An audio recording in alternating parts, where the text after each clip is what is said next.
Hey there, I'm Lorna, the Airship Customer Success Manager, and I just wanted to jump on just to give you a quick demo of the platform.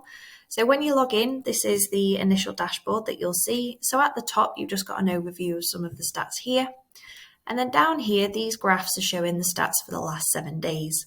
So with the POPs graph, this is proof of presence. So if you've got any integrations set up where we can see if someone has physically been into the venue, then we will class that as a POP. So you can think of them as visits. Then you've got the number of opt-ins within the last 7 days, and then you've got known revenue. So the known revenue, again, will only show if we've got any integration set up where it's bringing in that basket data. And then down here, you've got emails sent within the last 7 days and the open rate and the click rate for those emails as well. And then if you just scroll a bit further down, you've got the email to visit conversion rate. So this is looking at any emails that were sent within this date period. And of those people who have clicked on that email, how many have then generated a POP within 30 days from clicking on that email? So down here, you can see the total number of emails sent, how many were opened and clicked, and then the visit conversion rate for that email.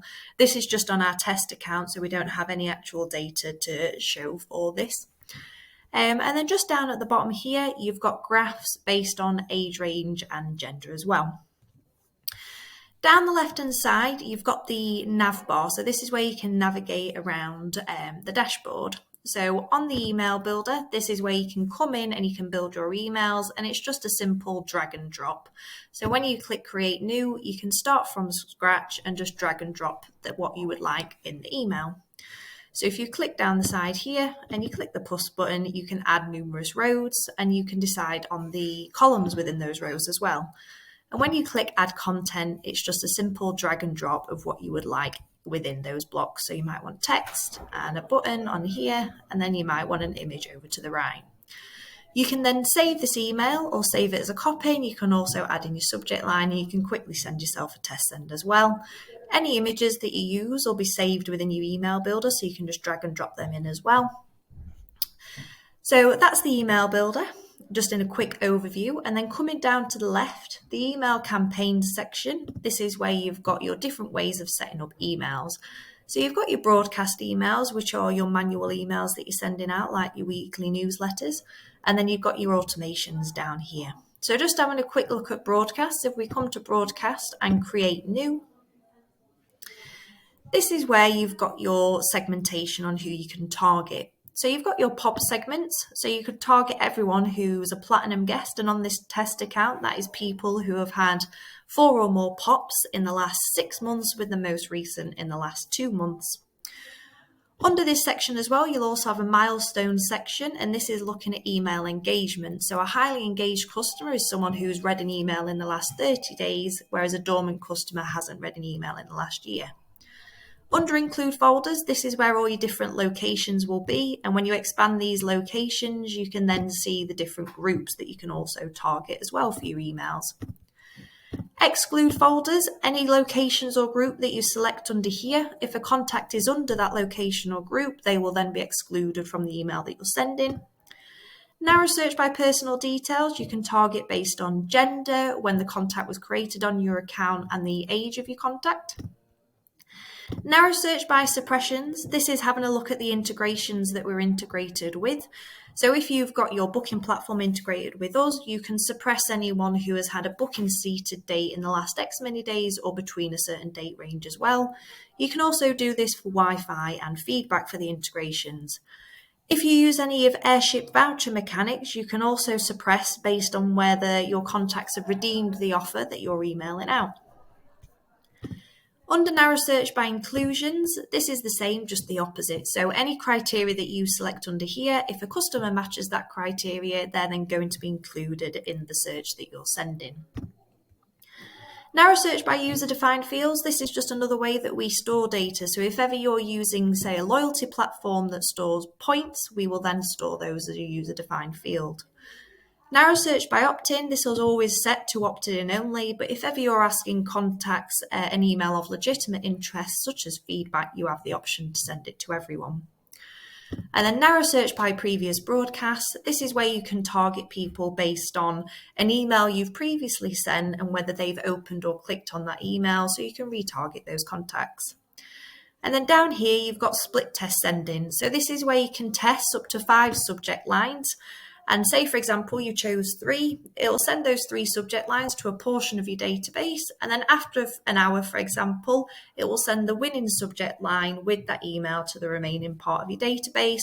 So this helps get the most engagement out of your emails. So this is segmentation in a brief overview, and just coming down here to the left, you've got your welcome emails. So this is where you'd set up your initial welcome email for when someone is newly added to your database. So if you just come to welcome and create new, you will have already built the email within the email builder. So you just load the email that you've saved here. You can check the from name and the reply to address and add in your subject line.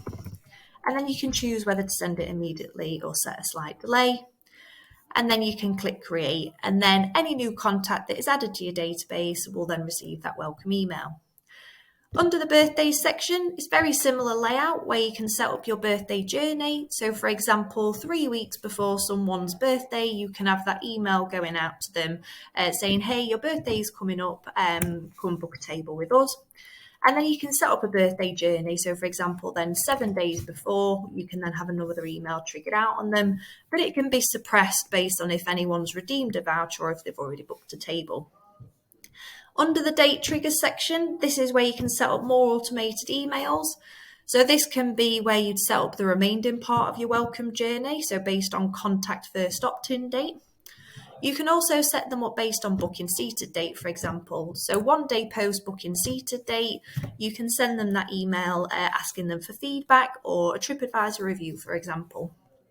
If we're then integrated with your feedback platform, you can then set up an email going 1 day post feedback date, and say, for example, you could just include anyone who's left a positive review and then ask them to leave a review on TripAdvisor. And then just under here, just quickly, we've got our forms section. So this is where you can build any sign-up forms for any websites if you want to do any competitions or anything, and it's really simple to use. If we just have a quick look over here, so when you click add, you can give your form a name, so it might be web sign-ups, set it to active, and then choose your location, and the group could just be web sign-ups.